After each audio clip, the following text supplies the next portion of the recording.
എല്ലാവർക്കും നമസ്കാരം. ഇന്ന് നമുക്ക് 1 കിലോയുടെ ഫെറാറോ റോഷർ കേക്ക് എങ്ങനെയാണ് തയ്യാറാക്കുന്നത് നോക്കാം. അപ്പോൾ ഈ ബർത്ത്ഡേ കേക്ക് ഞാൻ എൻ്റെ കുഞ്ഞുമോളും മുത്തിൻ്റെ ബർത്ത്ഡേക്ക് തയ്യാറാക്കിയിട്ടുള്ള ഒരു കേക്കാണ്. ഒരുപാട് പേര് റിക്വസ്റ്റ് ചെയ്തിട്ടുള്ള ഒരു റെസിപ്പിയാണ് Ferrero Rocher cake.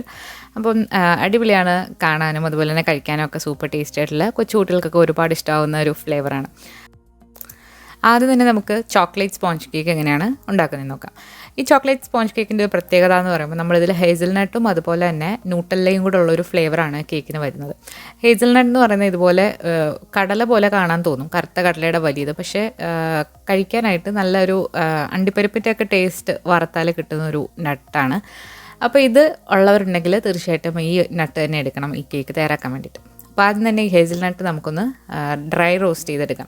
Dry roast എന്ന് പറയുമ്പം എണ്ണയൊന്നും ഇടാതെ ഒരു പാനിലിട്ടൊന്ന് വറുത്തെടുക്കാം, നമ്മൾ കപ്പലിൻ്റെയൊക്കെ വറുക്കുന്ന പോലെ.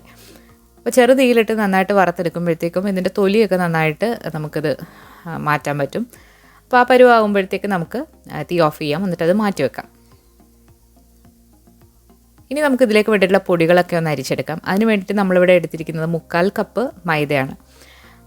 1/2 കപ്പും അതുപോലെ തന്നെ ഒരു 1/4 കപ്പും കൂടെ നമ്മൾ എടുത്തിട്ടുണ്ട്. 1 കിലോയുടെ അളവിന് ഞാൻ ഈ പറഞ്ഞ രീതിയിൽ ചെയ്യുകയാണെന്നുണ്ടെങ്കിൽ 1/4 കപ്പ് മൈദയാണ് വേണ്ടത്. ഇനി ഇതിലേക്ക് നമുക്ക് 1/4 കപ്പ് കൊക്കോ പൗഡർ ചേർത്ത് കൊടുക്കാം. കൊക്കോ പൗഡർ ഇത് മധുരമില്ലാത്ത കൊക്കോ പൗഡറാണ്. ഇനി നമുക്കിതിലേക്ക് ഒരു 1/2 ടീസ്പൂൺ ബേക്കിംഗ് പൗഡർ ഇട്ട് കൊടുക്കാം. അതോടൊപ്പം തന്നെ ഒരു 1/4 ടീസ്പൂൺ ബേക്കിംഗ് സോഡ കൂടി ഇട്ട് കൊടുക്കണം. ഈ സമയത്ത് നമ്മളിതിൽ ഉപ്പ് ചേർക്കുന്നില്ല. ഉപ്പ് നമ്മൾ എങ്ങനെയാണ് ചേർക്കുന്നതെന്ന് ഞാൻ വഴിയെ പറയാം. ഇനി ഇതിലേക്ക് നമ്മൾ നേരത്തെ വറുത്ത് വെച്ചിരിക്കുന്ന ഹേസൽനട്ട് തൊലി കളഞ്ഞിട്ട് മിക്സിയുടെ ചെറിയ ജാറിലിട്ടൊന്ന് പൊടിച്ചെടുത്തതാണ്. ഇതൊരു 1/4 കപ്പ് മുതൽ നിങ്ങൾക്ക് ചേർക്കാം. 1/4 കപ്പ് മുതൽ ഒരു 1/3 കപ്പ് വരെ നിങ്ങൾക്ക് എടുക്കാവുന്നതാണ്. ഒരുപാടങ്ങ് ഇട്ട് പൊടിക്കരുത്, അപ്പോൾ അത് ഓയിലി ആയി പോവും. അപ്പം നന്നായിട്ടൊന്ന് പൊടിഞ്ഞു വന്നിട്ട് ഇതിലേക്ക് ചേർത്ത് കൊടുക്കാം. ഇതെല്ലാം കൂടി നന്നായിട്ടൊന്ന് അരിച്ചെടുക്കണം.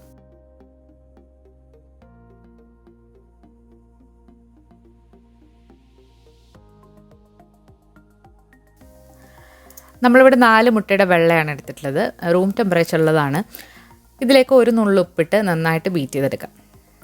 ബീറ്റർ വെച്ചിട്ടോ അല്ലാന്നുണ്ടെങ്കിൽ ഹാൻഡ് വിസ്ക് വെച്ചിട്ടോ നിങ്ങൾക്ക് ബീറ്റ് ചെയ്യാവുന്നതാണ്. ഹാൻഡ് വിസ്ക് ആണെങ്കിൽ ഒരു 10 മിനിറ്റൊക്കെ എടുക്കുന്നത് നല്ല സ്റ്റിഫായി കിട്ടാനായിട്ട്. ഇതൊരു വെള്ള കളറാകുമ്പോഴത്തേക്ക് നമുക്കിതിലേക്ക് പഞ്ചസാര ഇട്ട് കൊടുക്കാം. നമ്മളിവിടെ 1/2 കപ്പ് പൊടിക്കാത്ത പഞ്ചസാര കുറേശ്ശെയായിട്ട് ഇതിലേക്ക് ഇട്ട് കൊടുക്കാം. 1/2 കപ്പ് മുതൽ 1/4 കപ്പ് വരെ പഞ്ചസാര നിങ്ങൾക്ക് ഇതിലേക്ക് എടുക്കാവുന്നതാണ്. 1/4 കപ്പ് ആണെന്നുണ്ടെങ്കിൽ നല്ല മധുരമായിരിക്കും. 1/2 കപ്പ് ആണെന്നുണ്ടെങ്കിൽ ഒരു മോഡറേറ്റ് അളവിലായിരിക്കും മധുരം. കൂടുതൽ മധുരം വേണ്ടവർക്ക് 1/4 കപ്പ് ഇട്ട് കൊടുക്കാം. കുറേശ്ശെയായിട്ട് ഇട്ട് കൊടുത്തിട്ട് ഇതുപോലെ നല്ല സ്റ്റിഫ് പീക്സ് ആവുന്നവരെ നന്നായിട്ട് ബീറ്റ് ചെയ്തെടുക്കാം. ഇനി നമ്മൾ നേരത്തെ മാറ്റി വെച്ചിരിക്കുന്ന മുട്ടയുടെ മഞ്ഞയിലേക്ക് കുറച്ച് വാനില എസൻസും അതുപോലെ തന്നെ ബാക്കി ന്യൂട്ടല്ല അതും കൂടി ഇട്ടിട്ട് നന്നായിട്ടൊന്ന് മിക്സ് ചെയ്തെടുക്കാം. വാനില എസൻസ് ചേർക്കുമ്പോൾ മുട്ടയുടെ സ്മെല്ല് ഇല്ലാതിരിക്കാൻ വേണ്ടിയിട്ടാണ് വാനില എസൻസ് ചേർക്കുന്നത്. നന്നായിട്ട് ബീറ്റ് ചെയ്തെടുത്തിട്ടുണ്ട്. ഇനി നമുക്കിതിലേക്ക് ഒരു 1/4 കപ്പ് ന്യൂട്ടല്ല ചേർത്ത് കൊടുക്കാം. ന്യൂട്ടല്ല ഫ്രിഡ്ജിൽ വെച്ചാൽ അത് കട്ടിയായി പോകും, പുറത്ത് വെക്കുന്നതാണ് നല്ലത്. 1/4 കപ്പാണ് നമ്മളിതിലേക്ക് ചേർത്ത് കൊടുക്കുന്നത്. 1/4 കപ്പ് മുതൽ ഒരു 1/3 കപ്പ് വരെ നിങ്ങൾക്ക് എടുക്കാവുന്നതാണ്. ഈ ന്യൂട്ടലയോടൊപ്പം തന്നെ നമുക്കിതിലേക്ക് ഒരു 1/4 കപ്പ് വെജിറ്റബിൾ ഓയിലും കൂടി ഒഴിച്ചിട്ട് മിക്സ് ചെയ്യാം. ഞാനിവിടെ വെജിറ്റബിൾ ഓയിൽ സെപ്പറേറ്റ് ആയിട്ട് മിക്സ് ചെയ്യുമ്പോഴാണ് യൂസ് ചെയ്യുന്നത്. അപ്പോൾ ന്യൂട്ടല്ലയും മുട്ടയുടെ മഞ്ഞയും വാനില എസൻസും കൂടെ നന്നായിട്ടൊന്ന് ബീറ്റ് ചെയ്തെടുക്കാം.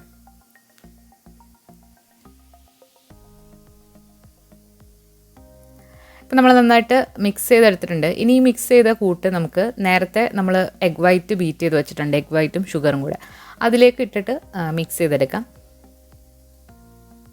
എഗ് വൈറ്റ് നല്ല സ്റ്റിഫായിട്ടാണ് വേണ്ടത്. ഇനി നിങ്ങൾക്ക് ഇങ്ങനെ സെപ്പറേറ്റ് ചെയ്തിട്ട് ചെയ്യാൻ പാടാണെന്നുണ്ടെങ്കിൽ നിങ്ങൾക്ക് മുട്ട മഞ്ഞ ഒരുമിച്ചിട്ടിട്ട് ബീറ്റ് ചെയ്തെടുക്കാം. പക്ഷേ ഇങ്ങനെ ചെയ്യുമ്പോഴാണോ ഒന്നുകൂടെ നല്ലതായിട്ട് കിട്ടുക. ഇനി നമ്മൾ ബീറ്ററൊന്നും യൂസ് ചെയ്യാതെ കൈവച്ചിട്ട് തന്നെ നന്നായിട്ടൊന്ന് ഫോൾഡ് ചെയ്തെടുക്കാം.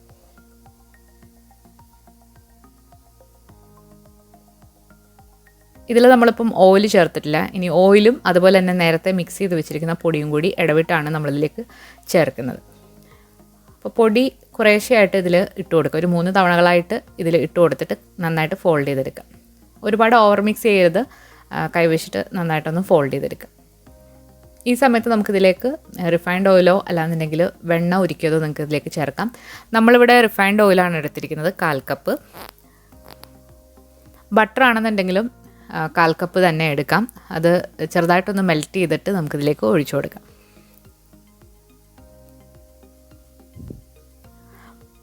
ഓയിൽ കുറച്ച് ഒഴിച്ചു കൊടുത്തിട്ടുണ്ട്. അതോടൊപ്പം തന്നെ പൊടിയും എല്ലാം കൂടി ഇട്ട് നന്നായിട്ട് മിക്സ് ചെയ്ത് എടുക്കുക. നമ്മൾ മിക്സ് ചെയ്യുന്ന സമയത്ത് നിങ്ങൾ ഏതിലാണോ ബേക്ക് ചെയ്യുന്നത് ആ പാത്രം പ്രീ ഹീറ്റ് ചെയ്യാനായിട്ട് വെക്കുക. അവനാണെങ്കിൽ അവനിലും പ്രീ ഹീറ്റ് ചെയ്യാനായിട്ട് വെക്കുക. 180 ഡിഗ്രിയിലാണ് പ്രീ ഹീറ്റ് ചെയ്യേണ്ടത് 10 മിനിറ്റ്. നമ്മളിവിടെ ഒരു കേക്ക് ടിൻ എടുത്തിട്ടുണ്ട്. റൗണ്ട് ടിന്നാണ്, 8 ഇഞ്ചിൻ്റെ റൗണ്ട് ടിന്നാണ്. അതിലൊരു ബട്ടർ പേപ്പർ ലൈൻ ചെയ്ത് വെച്ചിട്ടുണ്ട്.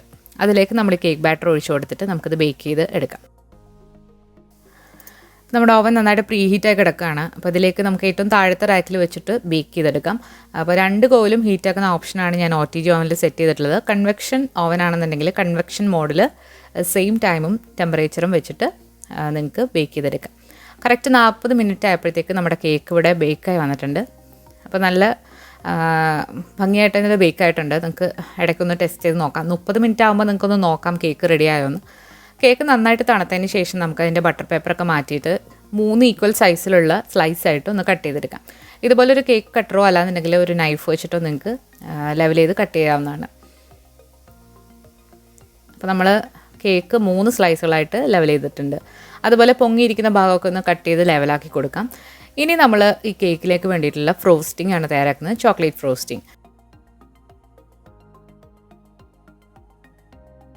ഇനി നമ്മൾ കേക്കിലേക്ക് വേണ്ടിയിട്ടുള്ള ചോക്ലേറ്റ് ഫ്രോസ്റ്റിംഗ് ആണ് തയ്യാറാക്കാൻ പോകുന്നത്. അപ്പോൾ അതിനൊരു പ്രത്യേകത ഉണ്ട്. അപ്പോൾ നമ്മൾ പല രീതിയിൽ ഫ്രോസ്റ്റിംഗ് ചെയ്യാം. ബട്ടർ ക്രീം എടുക്കാം. നമ്മളിവിടെ വിപ്പിംഗ് ക്രീം വെച്ചിട്ടാണ് ഫ്രോസ്റ്റിംഗ് ചെയ്യുന്നത്. 2 കപ്പ് വിപ്പിംഗ് ക്രീമാണ് ഇത് ഫ്രോസ്റ്റ് ചെയ്യാനായിട്ട് വേണ്ടത്. 1 കിലോയ്ക്ക് 2 കപ്പ് വേണം നന്നായിട്ടത് കവർ ചെയ്യണമെന്നുണ്ടെങ്കിൽ. നമ്മളിവിടെ വിപ്പിംഗ് ക്രീം 40% ഫാറ്റുള്ള വിപ്പിംഗ് ക്രീമാണ് എടുത്തിട്ടുള്ളത്. ഇതിൽ മധുരമില്ലാത്ത വിപ്പിംഗ് ക്രീമാണ്. അതുകൊണ്ട് തന്നെ മധുരത്തിന് ആവശ്യമായിട്ടുള്ള 3 ടേബിൾ സ്പൂൺ പൊടിച്ച പഞ്ചസാരയും അതുപോലെ കുറച്ച് വാനില എസൻസും കൂടി ഇതിലേക്ക് നമ്മൾ ഒഴിച്ചു കൊടുക്കുന്നുണ്ട്. 1/2 ടീസ്പൂൺ വാനില എസൻസ് മതിയാകും. ഇനി ഇത് നന്നായിട്ട് ബീറ്റ് ചെയ്യുക. അതിന് മുൻപായിട്ട് നമ്മളിതിലേക്ക് 1 ടേബിൾ സ്പൂൺ കൊക്കോ പൗഡർ കൂടി ചേർക്കുന്നുണ്ട്. ഇതൊരു ചോക്ലേറ്റ് ഫ്രോസ്റ്റിംഗ് ആയതുകൊണ്ട് തന്നെ. ഇനി ബീറ്റർ വെച്ചിട്ട് ലോ ടു മീഡിയം സ്പീഡിൽ നമുക്കിത് ബീറ്റ് ചെയ്തെടുക്കാം. ഇപ്പോൾ നമ്മുടെ വിപ്പിംഗ് ക്രീം ചെറുതായിട്ടൊന്ന് കുറുകി വന്നിട്ടുണ്ട്. ഈ സമയത്ത് നമുക്കിതിലേക്ക് 3 ടേബിൾ സ്പൂൺ ന്യൂട്ടെല്ല ചേർത്ത് കൊടുക്കാം. ഈ കേക്കിൻ്റെ ഫ്ലേവർ എന്ന് പറഞ്ഞാൽ ന്യൂട്ടെല്ലയും ഹേസിൽനട്ടിൻ്റെയും കൂടെ ഒക്കെ നല്ലൊരു ഫ്ലേവറാണ്. അപ്പോൾ അതിന് വേണ്ടിയിട്ടാണ് നമ്മൾ ന്യൂട്ടെല്ല ചേർക്കുന്നത്. നിങ്ങളുടെ ഇഷ്ടത്തിന് ചേർക്കാം. 3 ടീസ്പൂണൊന്നുമല്ല 4 ടീസ്പൂൺ വരെയൊക്കെ നിങ്ങൾക്ക് ചേർക്കാവുന്നതാണ്. അപ്പോൾ അതുകൂടി ഇട്ടിട്ട് നമുക്കിത് നല്ല സ്റ്റിഫ് പീക്സ് ആവുന്നവരെ നന്നായിട്ട് ഇതൊന്ന് ബീറ്റ് ചെയ്തെടുക്കാം.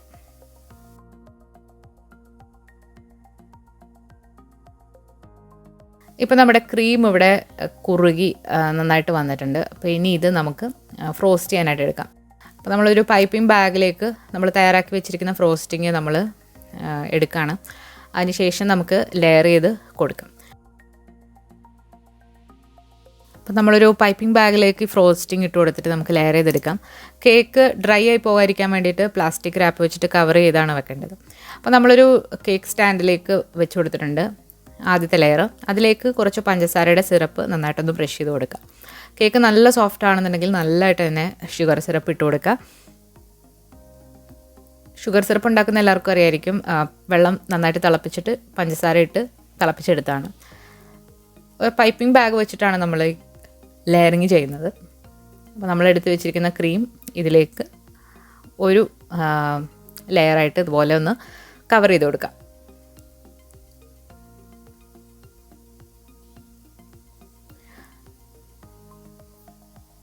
അതൊരു പാലറ്റ് നൈഫ് വെച്ചിട്ട് ഒന്ന് ലെവൽ ചെയ്ത് കൊടുക്കാം. ഇനി അതിന് മുകളിലായിട്ട് മറ്റ് 3 ലെയേഴ്സും കൂടി ഇതേപോലെ തന്നെ വെച്ചിട്ട് നമുക്ക് ഇഷ്ടമുള്ള രീതിയിൽ ഇത് ഡെക്കറേറ്റ് ചെയ്തെടുക്കാം. അപ്പോൾ നമ്മളിവിടെ വിപ്പിംഗ് ക്രീമിൻ്റെ ഫ്രോസ്റ്റിംഗ് ആണ് എടുത്തിട്ടുള്ളത്. വിപ്പിംഗ് ക്രീമിന് പകരം നിങ്ങൾക്ക് ബട്ടർ ക്രീം ഫ്രോസ്റ്റിംഗ് ഒക്കെ എടുക്കാവുന്നതാണ്.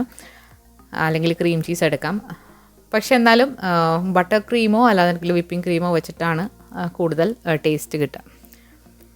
അപ്പോൾ അടുത്ത ലെയറിലും ഷുഗർ സിറപ്പ് ഇട്ട് കൊടുത്തിട്ട് എല്ലാം ഒന്ന് നമുക്കൊന്ന് ലെയർ ചെയ്തെടുക്കാം.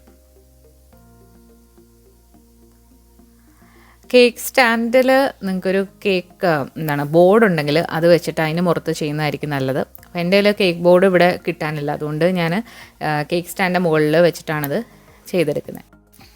അപ്പോൾ നമ്മൾ 3ാമത്തെ ലെയറും വെച്ച് കൊടുത്തിട്ട് ക്രീം ഇട്ട് കൊടുത്തിട്ടുണ്ട്. അപ്പോൾ എല്ലാം ഒന്ന് ലെവൽ ചെയ്ത് കൊടുക്കുക. അതുപോലെ തന്നെ സൈഡിലുമൊക്കെ നമുക്ക് ഒന്ന് ചെയ്തെടുക്കാം. നല്ല സ്മൂത്ത് എഡ്ജസൊക്കെ വരാൻ വേണ്ടിയിട്ട് നമുക്ക് നമ്മൾ യൂസ് ചെയ്യുന്ന നൈഫ് ചെറിയ ചൂടുവെള്ളത്തിൽ മുക്കിയിട്ട് ഒന്ന് ഇത് ഷേപ്പ് ചെയ്യുകയാണെന്നുണ്ടെങ്കിൽ നല്ല സ്മൂത്തായിട്ട് തന്നെ കിട്ടും. അപ്പോൾ നമ്മുടെ കേക്ക് ഇനിയും ഒന്ന് തണുപ്പിക്കാനായിട്ട് വെക്കണം. അതിന് ശേഷമാണ് നമ്മളിതിന് മുകളിലായിട്ട് ഗനാഷൊക്കെ ഒഴിക്കുന്നത്. അപ്പം തണുപ്പിക്കാനായിട്ട് നിങ്ങൾക്ക് ഫ്രീസറിലോ അല്ലാന്നുണ്ടെങ്കിൽ നോർമൽ ഫ്രിഡ്ജിലോ വെക്കാം. 30 മിനിറ്റൊക്കെ വെച്ചാൽ മതി, തണുത്ത് കിട്ടും. അപ്പോൾ നമുക്ക് ഇനി ഇത് 30 മിനിറ്റ് തണുക്കാനായിട്ട് വെക്കാം. ആ സമയം കൊണ്ട് നമുക്ക് ചോക്ലേറ്റ് ഗനാഷ് എങ്ങനെയാണ് തയ്യാറാക്കുന്നത് നോക്കാം. അപ്പോൾ ഇത് ഒരുപാട് വീഡിയോസിൽ ഞാൻ കാണിച്ചിട്ടുള്ളതാണ്, എങ്കിലും ഈ റെസിപ്പിക്ക് വേണ്ടിയിട്ട് എങ്ങനെയാണ് ചെയ്തതെന്ന് കാണിക്കാം. അപ്പം നമുക്ക് പല രീതിയിൽ ഇത് തയ്യാറാക്കാം. നമുക്ക് എത്രത്തോളം കളറാണോ വേണ്ടത് അത്രയും ഇതനുസരിച്ചിട്ട് നമുക്കിതിൻ്റെ റേഷ്യോ തീരുമാനിക്കാം. ഞാനിവിടെ ഒരു ലൈറ്റ് കളർ ആദ്യം ഒഴിച്ചിട്ട് അതിന് മുകളിലായിട്ട് ഡാർക്കായിട്ടുള്ള ചോക്ലേറ്റ് ഡ്രിപ്പ് ചെയ്തിട്ടാണ് എടുക്കുന്നത്. അപ്പോൾ ലൈറ്റ് കളർ വരാൻ വേണ്ടിയിട്ട് നിങ്ങൾക്ക് 1 കപ്പ് ചോക്ലേറ്റിന് 1 കപ്പ് വിപ്പിംഗ് ക്രീം എന്നുള്ള കണക്കിൽ എടുക്കാം. അപ്പോൾ ഞാനിവിടെ ഇതുപോലുള്ള കോമ്പൗണ്ട് ചോക്ലേറ്റ് ആണ് എടുത്തിട്ടുള്ളത്.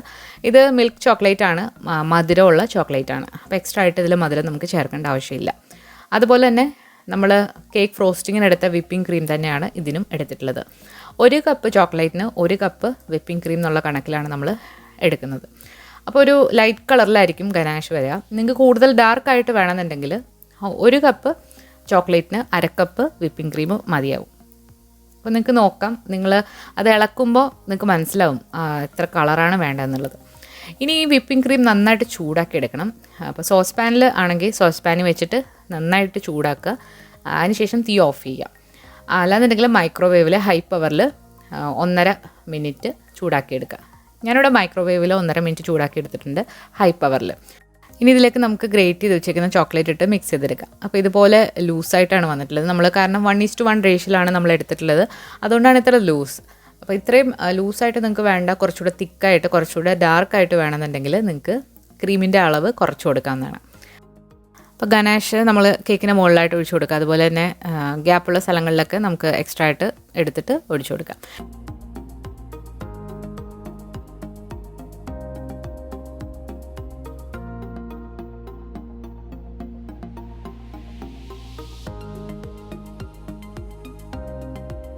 വീണ്ടും അതൊരു 30 മിനിറ്റ് നമ്മൾ തണുപ്പിച്ചപ്പോൾ എടുത്തിട്ടുണ്ട്. ഇനി ഇതിന് മുകളിലായിട്ട് നമ്മൾ കുറച്ചുകൂടെ ഡെക്കറേഷൻസ് ഒക്കെ ചെയ്യാം. ഡെക്കറേഷൻസ് ഒക്കെ നിങ്ങളുടെ ഇഷ്ടത്തിന് ചെയ്യാവുന്നതാണ്.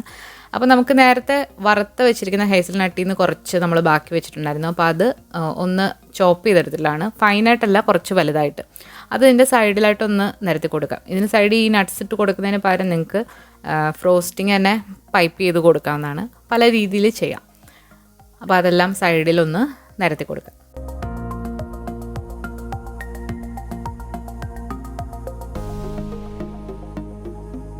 ഇനി നമ്മൾ കുറച്ച് ചോക്ലേറ്റും അതുപോലെ തന്നെ 1 സ്പൂൺ വിപ്പിംഗ് ക്രീമും കൂടെ വീണ്ടും ചൂടാക്കിയിട്ട് ഒരു ഡാർക്കായിട്ടുള്ള ഗനാഷ് ഉണ്ടാക്കിയിട്ടുണ്ട്. അപ്പോൾ അത് വെച്ചിട്ട് നമ്മൾ സൈഡിൽ കൂടെ ഒന്ന് ട്രിപ്പ് ചെയ്ത് കൊടുത്തിട്ടുണ്ട്. അതുപോലെ തന്നെ ലെറ്റേഴ്സും എഴുതുന്നുണ്ട്.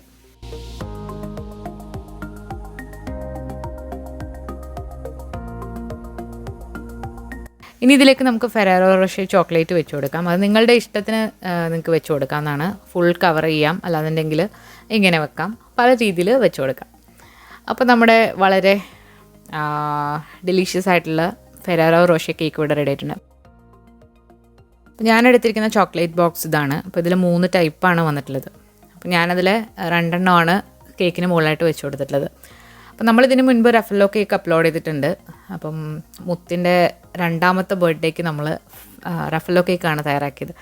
അപ്പോൾ ആ കേക്ക് നിങ്ങളിതുവരെ കണ്ടിട്ടില്ല എന്നുണ്ടെങ്കിൽ ഒന്ന് കണ്ടു നോക്കണം. അപ്പോൾ ഇന്നത്തെ ഈ കേക്കിൻ്റെ റെസിപ്പി നിങ്ങൾക്ക് ഇഷ്ടമായിട്ടുണ്ടെങ്കിൽ തീർച്ചയായിട്ടും ലൈക്ക് ചെയ്യാനും ഷെയർ ചെയ്യാനും മറക്കരുത്. അപ്പോൾ ഇന്നത്തെ കേക്ക് കറക്റ്റ് 1 കിലോയുടെ ഒരു കേക്കാണ്. അപ്പോൾ ഈ റെസിപ്പി നിങ്ങൾക്ക് ഇഷ്ടമായിട്ടുണ്ടെങ്കിൽ തീർച്ചയായിട്ടും ട്രൈ ചെയ്ത് നോക്കിയിട്ട് നിങ്ങളുടെ അഭിപ്രായങ്ങൾ അറിയിക്കുക. അതുപോലെ ഈ വീഡിയോ നിങ്ങൾക്ക് ഇഷ്ടമായിട്ടുണ്ടെങ്കിൽ ലൈക്ക് ചെയ്യാനും ഷെയർ ചെയ്യാനും മറക്കരുത്. നമ്മുടെ ചാനൽ ഇതുവരെ സബ്സ്ക്രൈബ് ചെയ്തിട്ടില്ല എന്നുണ്ടെങ്കിൽ സബ്സ്ക്രൈബ് ചെയ്യാനും മറക്കരുത്. പുതിയ റെസിപ്പി വീഡിയോകളുമായിട്ട് നമുക്ക് വീണ്ടും കാണാം. താങ്ക്